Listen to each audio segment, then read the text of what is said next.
Magandang araw sa ating lahat. Siyempre sa mapanig kayo ng Pinas Taroron, maating mo na yung pagpapala para sa araw na to. Ang makatang tambay pong muli, ang tanging punan yung mga logic lang ng buhay. Kaya nga pagkatapos mo mag-subscribe, pasyalan mo naman, panoorin mo naman, pakinggan mo kung ano ang mayroon kay Makatang Tambay. Okay, doon pa rin tayo sa mga pagtatanong na talagang kahit ganito lamang kasimpleng ating mga pananaw, hindi natin talaga basta matanggap na ganun-ganun yung kanilang ang dating dito sa akin, parang panduduhapang ba sa mga taong sa tingin nila ng mga congressman na ito, lalong-lalo dito nga sa Quadcom, kayang-kaya lang naman nila. Katulad nga ng mga diskarte at mga pamamaraan na akala mo talaga pangdalubhasa, pang-expert. Itong mga banat ni Congressman Bini Abante sa kanyang mga paraan ng pagtatanong. Meron pa itong dito natin siya masyadong makikilala at magiging trademark na niya yung bagang pag sinasabi nito na is or no lang. Ganun siya katindi, ganun siya katibay, ganun ka-confident siya sa kanyang mga pagtatanong sa kanilang mga ini-invite diyan sa Quadcom na ginagawa nila diyan sa Kongreso. Katulad na lang halimbawa nung sabi niya ang ganda nga ng intro niya, sabi niya kay dating Mayor Alice Goo ng Banban, tayo magkaibigan lang, magkikwentuhan lang tayo. Yun yung kanyang panimula. At ang ganda nga naman ng mga tanong niya. Pero siyempre alam natin, ipamaraan lang niya ito para sa sandaling masilat niya si Alice Goo sa kanyang mga pagtatanong, yayariin niya ito. Yun na talagang gusto niya ritong mangyari. At ganun nga, tingnan nyo. Tinanong niya muna, hinahaba niya, pinaligo niya, maraming mga sistema, tapos pansumandali, inilipat niya yung pagtatanong dun sa acting mayor na dating vice mayor niya ni Alice Goo.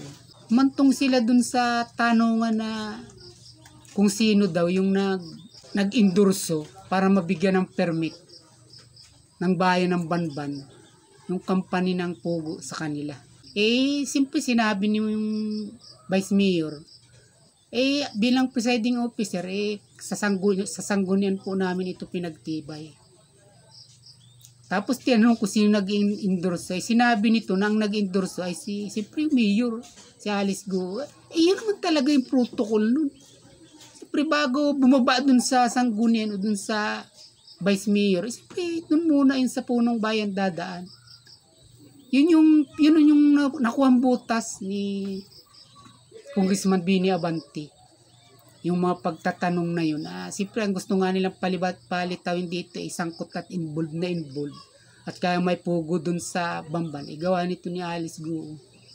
Dahil ito ngayong mayor dun. Inilipat niya ngayon yung pagtatanong kay Alice Goo dahil nakakuha na nga siya ng lead sa pagpapaliwanag ng acting mayor. Tinanong niya si Alice Goo, ikaw pala ang nag-endorse para mabigyan ng permit ninyo sa bayan ng Banban ang kumpanya ng Pogo na ito na pinagtibay nitong sanggunian. Tapos tinanong niya kung totoo ba o hindi. Tumanggi si Alice Goo dahil sabi ni Alice Goo, hindi po totoo yun na ako ang nag-endorso. Nakiusap po sa akin yung kumpanya. Hindi, sabi ni Congressman Bini Abante. Tika muna, yun yung ayaw niya magpaliwanag si Alice Goo. Basta yung kanyang nakuha na butas, yun ang kanyang pinupurso doon, pinupos niya. Yan ang talagang dapat lumitaw dahil nabutasan niya, di ba? Sabi niya, tika muna. Kung hindi ikaw ang nag-endorso, di lumalabas na sinungaling itong acting mayor mo, itong vice mayor mo. Tama, mali, sabi niya ganyan. Ganun siya magtanong eh. Ay, hindi po totoo yun. Hindi po ako nag-endorse. Nakiusap, pinuputol niya agad pag ganun yung sinasabi ni Alice Guo. Pinuputol niya kagad. At ang pinipilit niyang palitawin, kailangan sumang-ayon siya dun sa isinagot sa kanya nung vice mayor na si Alice Guo talaga nag-endorse, kaya nabigyan nila ng permit ng sanggunian yung Pogo Hub. Yun ang nakuha nilang butas, pero sa katotohanan sa isang patakaran o sa isang bayan bilang mayor ka, siyempre hindi mo sasabi na ikaw yung magdidi na ini-endorse mo yung Pogo dun sa sanggunian para ito mabigyan ng permit.